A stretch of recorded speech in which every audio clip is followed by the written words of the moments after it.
Muy buenas tardes. Me permito informarles que el Grupo de Corrección Tamaulipas informó mediante el comunicado respectivo el día de ayer, 23 de febrero, que mediante un operativo conjunto de la Policía Ministerial, la Policía Federal y Fuerza Tamaulipas, se detuvo en Ciudad Victoria a 2 individuos vinculados por lo menos con 8 homicidios cometidos luego de ataques a establecimientos comerciales de diversos giros. Ellos son Manolo López Cordero, de 20 años de edad, originario de Juchitán, Oaxaca, y Martín Alfredo Álvarez Cruz, de 19 años, y originario de Ciudad Victoria. Fueron detenidos a las 13:55 horas, asegurándoles 2 pistolas automáticas calibre 9 milímetros utilizadas en los homicidios, una marca Smith & Wesson y otra sin marca.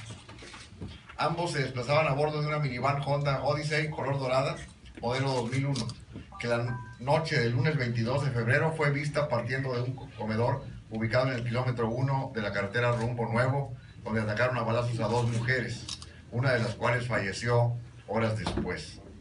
En sus declaraciones ministeriales, Manolo López Cordero y Martín Alfredo Álvarez Cruz confesaron haber cometido los siguientes homicidios.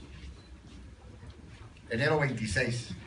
Ingresan al depósito El Camaleón, ubicado en la calle 16 y Veracruz, donde asesinan a Felipe Eduardo Posadas Velázquez, Lázaro Antonio Rodríguez Molina y Edelmiro González Mendoza.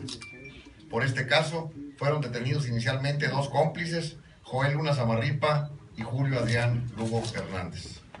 Febrero 16.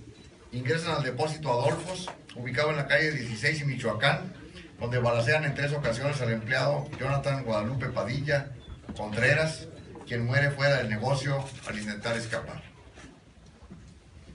Febrero 17.